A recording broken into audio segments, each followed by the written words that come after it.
Mayor temor cuando niño. Tenía miedo de ahogarme en una alberca. ¿Cómo ha sido el mundo desde tu experiencia? Porque entre más compartamos, mejor. Nos da posibilidades de entender nuestras semejanzas y comprender nuestras diferencias sin juzgar, desde cero. Soy Lalo Silva y esto es Entrevista desde Cero.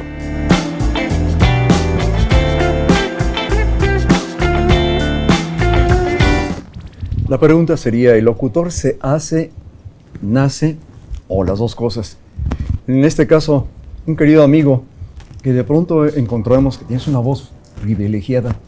¿Eso lo aprendiste en tu casa? ¿Escuchabas a alguien o es tuya ya? Definitivamente fue mía, porque no tuve nunca el interés por entrar en la radio o por ser locutor. Pero comencé muy joven, a los prácticamente 15 años. Pero bueno, muchos hemos empezado relativamente jóvenes, no tenemos el vozarrón de locutor que tienes tú. Eres voz oficial incluso, ¿no? Sí, en varias ocasiones. Diferentes gobiernos municipales o estatales, o de algunas marcas comerciales también. ¿Cómo se dio todo eso? En el caso mío, por ejemplo, yo hablaba muy rápido, a veces agudo, etc. Yo mismo me dije, no me gusta mi voz, voy a cambiarla. En tu caso, pues como que siempre la tuviste, ¿o qué? No, en realidad no. Comencé con una voz muy aguda también, por la edad. Tenía la voz todavía aguda, ya empezaba a tener forma, pero yo creo que la práctica con varios maestros que tuve a lo largo de los primeros años, sobre todo. Porque tu dicción es buena, pero no es para radio o televisión, es para toda la vida. Hablas igual en una situación que en otra. Normalmente sí. Sí. Digo, hemos tenido oportunidad de conocer a muchos locutores y tú sabes que sí, hay mucha impostación de voz, como se le dice, lo cual es válido también, porque digo, a lo mejor no tienes esa voz, pero bueno, logras impostarla de una manera correcta y puedes obviamente conseguir muchos trabajos precisamente haciéndolo bien.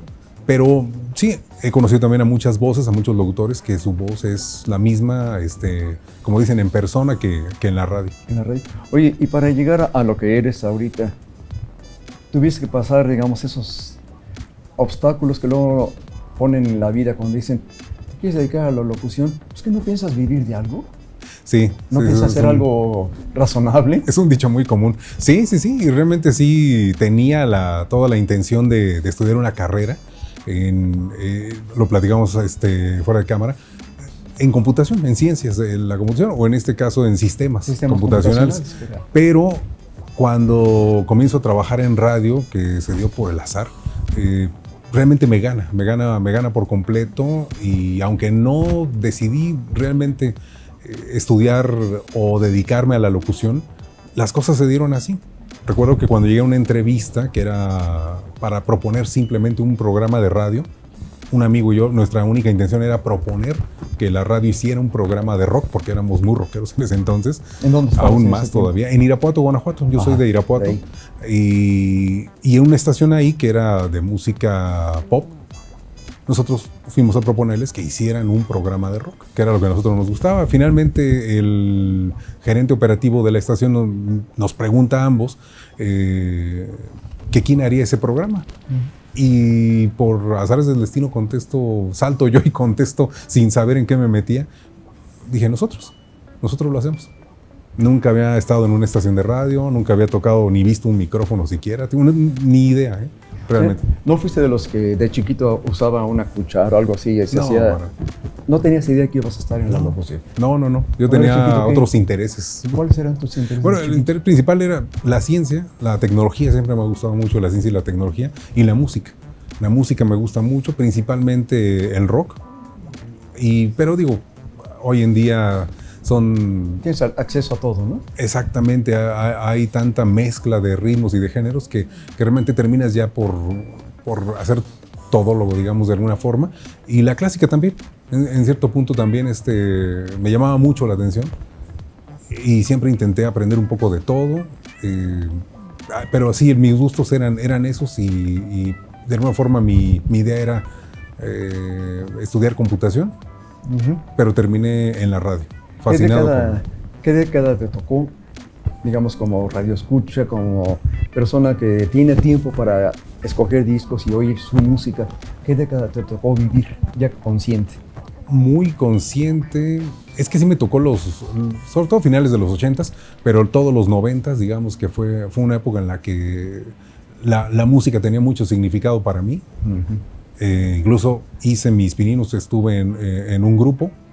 Yo quería ser guitarrista, ¿Ah, sí? pero resultó que ya tenían un guitarrista que era muy bueno. Dije, bueno, entonces déjenme tocar la batería, que también me gustaba mucho, pero igual, tenían un baterista que era muy bueno y yo era principiante en cualquiera de los dos instrumentos. Entonces me dijeron, ¿y por qué no cantas? Y dije, bueno, lo intentamos. Y pues sí, resultó que terminé cantando en el grupo, pero... ¿En inglés o en español? Principalmente en inglés. También en español, pero principalmente en inglés, porque me gustaba mucho el hard rock o el heavy metal en su momento y era lo que cantaba. Pero en esa época yo acababa de entrar a la radio y resulta que los ensayos eran al mediodía, por la tarde, después de comer. Y yo tenía que entrar a la cabina por la tarde, noche, y llegaba sin voz. Entonces me dice mi jefe, decídete. No puedes venir a trabajar sin voz y te dedicas a esto, ¿no? Claro. Y el grupo estaba ya muy armado, ya ellos traían aparte la intención de tocar en fiestas y demás, sobre todo ya música comercial y música en español. Y les dije, ¿saben qué? No, la verdad ni me gusta. La verdad no me gusta mucho de la música que ustedes quieren tocar y además la radio estaba ya ahí y me fascinaba y era mi prioridad. Wow. Así que decidí quedarme mejor con la radio. Aparentemente, como te conocemos ahora, eres una persona muy seria, muy ingeniosa, eso sí. ¿De chiquito cómo fuiste?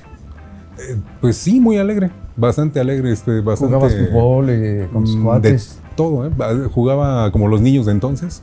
Jugábamos con una piedra, o sea, lo que fuera. Lo que encontraras nos servía para jugar y tenía muchos primos. Tenía muchos primos, entonces siempre había suficiente para equipos, para armar equipos y retas. ¿Y qué te picó para que te empezara a dar tanto gusto por la ciencia, que no era lo común? Sí, no, por un tío con el papá de mis primos. Él era una persona muy culta, se informaba mucho y él como que procuraba que sus hijos siguieran ese camino, pero resultó que yo tomé también, al estar ahí con ellos, me interesé mucho en las revistas de ciencia y de tecnología, así que desde muy chico comencé a leer mucho acerca de cualquier tema. Después también noticias, no sé por qué, pero me gustaba leer e informarme, aún siendo muy chico, que era algo que igual no me correspondía en ese momento a esa edad. ¿Tenías alguien que admiraras mucho la forma que daban noticias o la forma que narraba algo? Pues entonces, Sabludovsky, obviamente. Era el referente y sí, me encantaban mucho sus narraciones. Recuerdo muchas narraciones de eventos históricos que en ese momento me impactaron. Sí, no era exactamente mi ídolo, pero sí, obviamente que él fue una de las figuras que seguí mucho. Hablando de partes históricas, si platicáramos con gente que te conoció en esas épocas, hubo un momento en que no hablabas mucho o casi no, te aislabas, lo que sea. Y la gente diría, este cuate puede ser lo que sea, pero nunca locutor. ¿Cómo fue ese salto? ¿Cómo cambiaste de una cosa a otra? ¿Qué pasó ahí? Sí, pues digo, por cuestiones personales, ahora sí que golpes de la vida, pérdidas familiares. Sí hubo una época, sobre todo en mi adolescencia, que fue terrible para mí, por lo que me aislé mucho, sí, la verdad sí me hice muy introvertido. No hablaba mucho, entonces sí fue sorprendente para mis papás, para mis hermanos o mi familia, en general, que de pronto resultara que estaba trabajando en radio, ¿no? Y que aparte me escuchaban hablar y era yo, como dicen, como taravilla, o sea, no me paraban de hablar. Decían, ¿cómo? Si acá es difícil sacarle un hola, ¿no? Un saludo siquiera. Cuando estás así aislado, tus amigos, el mundo sigue girando, sigue hablando, sigue bromeando, sigue haciendo escándalo. ¿Tú cómo vivías esa época? ¿Era un poco oscura o alguna cosa así o no? No, nunca la sentí así, ¿eh? No digo que fuera oscura, simplemente me dediqué mucho a leer, a prepararme, a informarme. Y la música fue la que me ayudó muchísimo porque yo, aparte de ese intento con el grupo y de aprender a tocar guitarra, querer tocar batería, escuchaba mucho la música, escuchaba mucha música todo el tiempo, era más que un hobby para mí. ¿Y de tus amigos alguno se dedicó a la música o ya ninguno? Sí, algunos de ellos continuaron con el grupo, otros aprendieron o hicieron otras incursiones también en la música, pero sí yo me dediqué completamente al radio. ¿Llegaste a meterte a una carrera universitaria, alguna cosa así, o ya de plano no? No, es que esa digo, fue mi decisión. A partir de ahí sí ya empecé yo a tomar decisiones. Igual fue un poco al azar la llegada al radio, pero justo cuando estaba ya por decidir entrar o no entrar a la carrera, decidí en ese momento que prefería continuar con el radio, prefería seguir avanzando porque ya estaba yo avanzando de alguna forma, de empezar con un programa de rock, que era el que a mí me gustaba, lo producía y era el locutor también, el conductor. Me empezaron a dar más trabajo, me dijeron, ¿sabes qué? Ahora prodúcete un programa ahora de tal género musical, o no sé, había muchos motivos, y empecé a producir y a conducir. ¿Todo eso fue en Irapuato? Sí, en esos primeros años. ¿Y de ahí pasaste a algún sí. otro lugar antes de llegar a Querétaro o no? Sí, estuve trabajando también, hice algún tiempo en Guadalajara. Incluso se me dio la oportunidad de ir a México a Radiópolis. Me ofrecieron el trabajo, pero por cuestiones familiares finalmente decidí que no, que me quedaba mejor acá en provincia. Tenía otros planes y finalmente también terminé con una invitación de un amigo para ir a trabajar a Estados Unidos, a San Diego, pero resulta que llegamos con familiares de mi entonces esposa, en paz descanse, que nos invitan a quedarnos un tiempo y resulta que uno de sus vecinos es dueño de un grupo radiofónico ahí en Tijuana. Y entonces me dice, oye, ¿por qué no haces una prueba? Y platicando, al final de cuentas, no terminé trabajando con esta persona, en ese grupo, sino en otra, que era su competencia.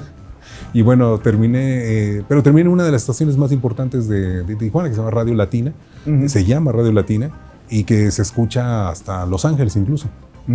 Y la verdad es que sí, fue una experiencia increíble. Trabajar con locutores muy profesionales. Me tocó conocer a locutoras y locutores muy profesionales, de quienes aprendí también mucho.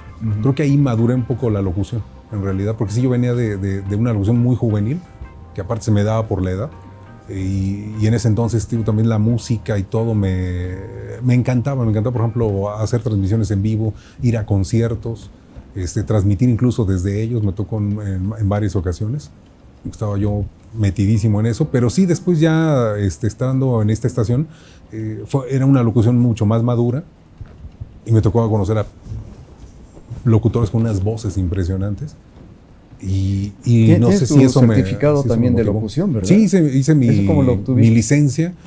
La obtuve precisamente haciendo el examen, cuando todavía se hacía examen, porque después vino ese cambio en las políticas, en donde desecharon, menospreciaron la licencia de locutor. Qué triste, sí. Que a final de cuentas, pues era... Era un tamiz, de todos modos, para hacer algo más profesional, ¿no? Sí, la certificación de que tenías una cultura general aceptable, que podías conducir cualquier tipo de programa, ya sea en radio o en televisión.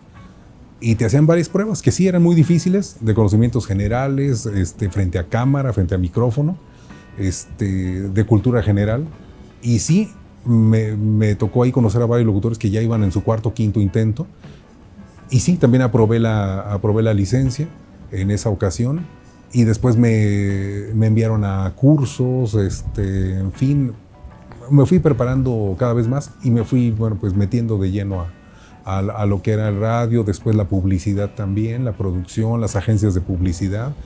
Regreso de Tijuana, porque ahí me quedé finalmente un rato. Después regreso porque me ofrecen trabajo nuevamente en Irapuato. Ahí estuve otros años en otro grupo que solamente tiene una estación aquí en Querétaro, la QG, o era de ellos. Regreso entonces a Irapuato y unos años después, por también azares del destino un poquito curioso, la llegada a Querétaro hace 23 años más o menos. ¿Y cómo fue esa llegada? Pues yo recibo la llamada de un conocido, porque no éramos amigos, no nos conocemos realmente, sino era otro locutor. Y en este caso él era el gerente aquí en Respuesta Radiofónica, Raúl Ríos, que me hace la invitación, me dice, oye, se requiere de un productor y un locutor en Querétaro, ¿te interesa? Y yo le digo, sí, cómo no, vengo a entrevista, me ofrecen el trabajo. Quedo de responderles al día siguiente Y resulta que ese mismo día que vine a Querétaro, me llama otro conocido también de la radio y me dice, oye, en Querétaro están buscando a alguien. Y yo le digo, ya fui. Sí, le digo, sí, ya está, ya hasta me arreglé. Me dice, ¿ya hablaste con Joaquín San Román? Y le digo, caray, no, le digo, no, a él no lo conozco. Y me dice, no, yo hablé con otra persona. Y me dice, no, dice, es que tienes que ir a hablar con él. Al día siguiente vengo otra vez a Querétaro, me doy otra vuelta y me entrevisto con Joaquín San Román, que es quien me da también la oportunidad de entrar a Multimundo Radio como productor comercial y locutor, y me quedo.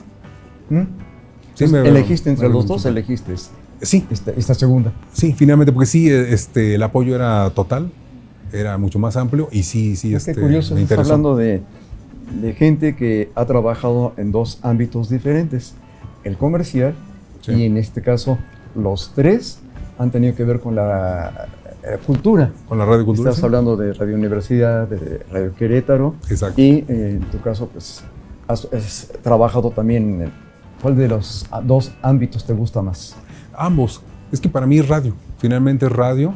Tienen sus diferencias, obviamente, pero me gustan ambos. Me gusta el radio en general. Entonces, la locución. En Tijuana incluso estuve también en redacción de noticias un tiempo. Me preguntaron que si me interesaba y les dije sí, por supuesto que sí. Entonces estuve haciendo también redacción de noticias.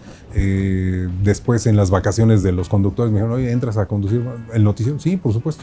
Y entré también un tiempo. Con una sola actividad. Sí, porque ¿Con cuál te quedarías? Pues no sé, porque la locución y la producción tienen mucho que ver.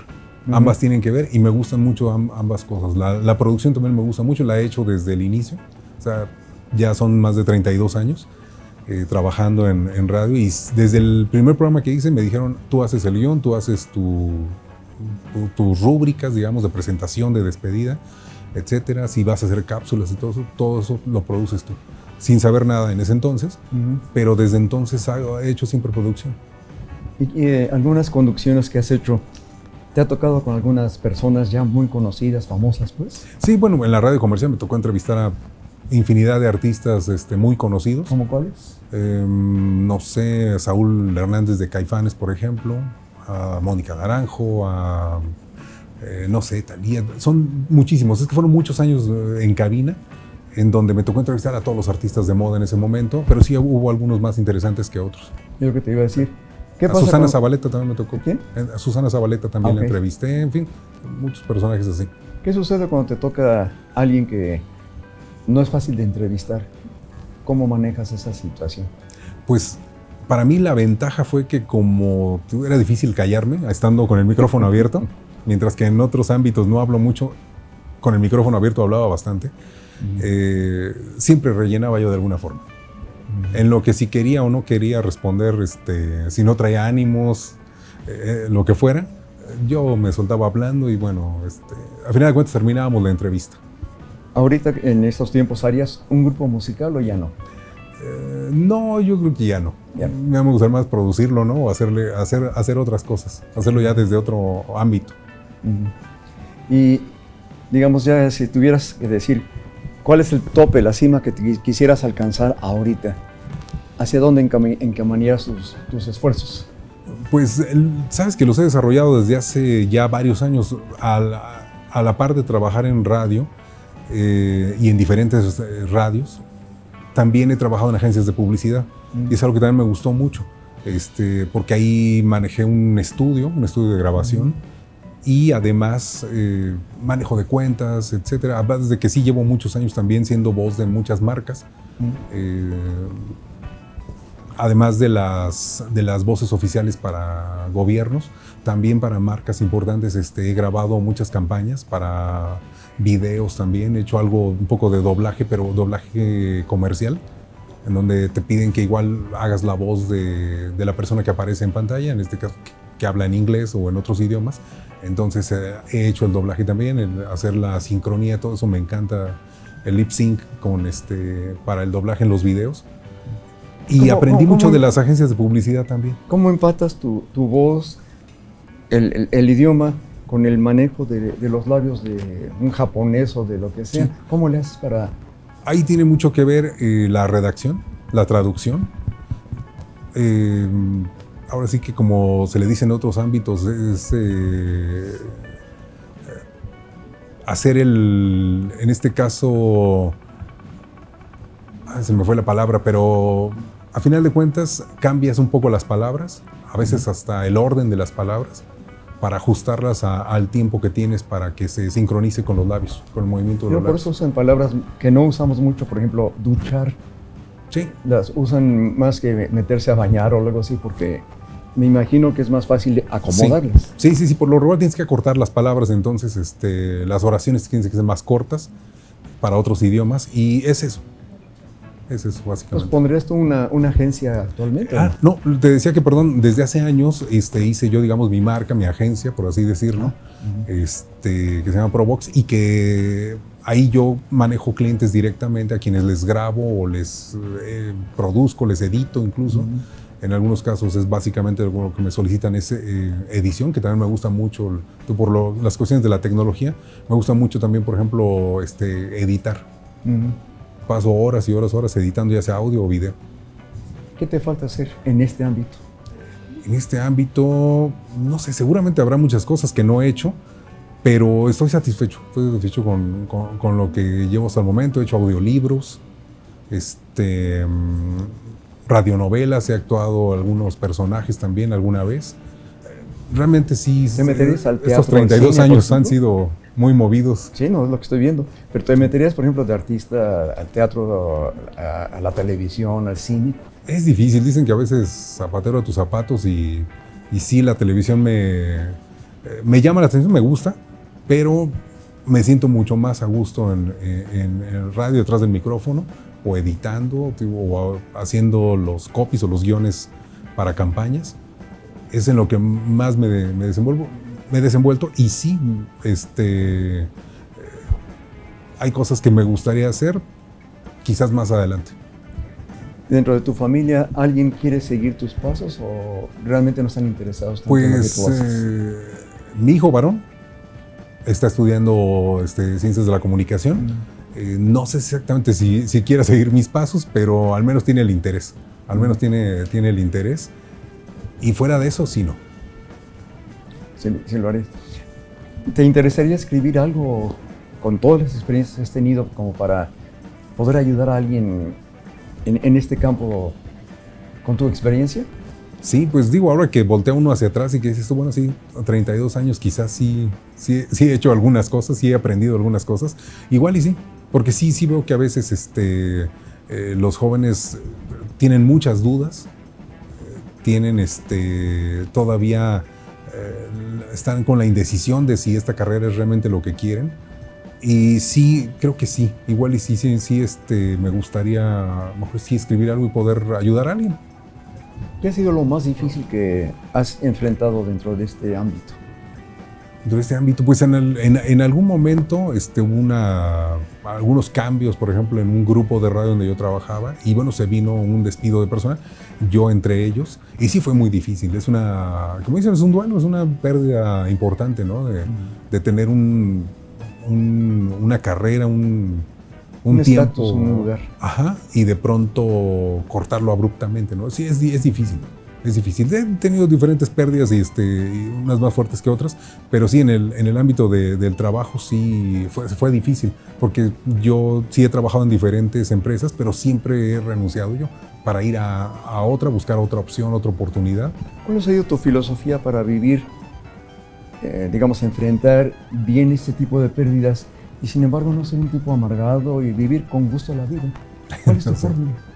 Pues no sé, ser agradecido, tener mucha fe. Agradecer. Ser agradecido y tener fe, porque sí, a final de cuentas me he dado cuenta de que sí, todo lo que he obtenido ha sido un regalo, por así decirlo, porque a veces no lo buscas y te llega, y porque muchas cosas que buscaste también las conseguiste. Han sido regalos, entonces hay que ser agradecido, la verdad. Muchas personas que me han dado oportunidad y que me han influido muchísimo también, me han enseñado mucho desde que comencé y me siento agradecido por eso, la verdad. ¿Dirigir una radiodifusora, un consorcio, estarían en tus intereses? Podría ser, lo he hecho ya también. ¿Ah, sí? Ya, o sea, ya estuve como gerente operativo también de algunas estaciones de radio y sí tuve a mi cargo bastante personal. Y sí, fue una experiencia muy, muy padre, me gustó muchísimo. Hice muchos amigos así también, trabajando del otro lado, siendo el jefe. Y sí, fue una experiencia también muy bonita. La tuve ya también. Si de pronto Y sí, la vida sí, te dijera, vamos a jubilar, ¿qué harías? ¿Seguirías tomos en radio aunque...? Sí, ¿Sí? sí. Sí, no me veo, la verdad, haciendo otra cosa. Digo, sé que soy adaptable, me he adaptado a muchos cambios y cosas, pero la verdad es que sí, esto es algo que no me imagino dejando de hacer. Perfecto. Pues te agradecemos mucho lo que nos has compartido y también a todos ustedes. Creo que la filosofía final es la que quizá para muchos es muy importante. Tenemos que saber tener conciencia y hay dos caminos, el dolor o el agradecimiento. Gracias a todos por permitirnos manejar el agradecimiento. Enseñanza de vida. La vida es sencilla, nosotros la complicamos. Soy Lalo Silva. Esto ha sido Entrevista desde Cero. Y si el universo se sigue confabulando, la próxima semana nos volveremos a ver.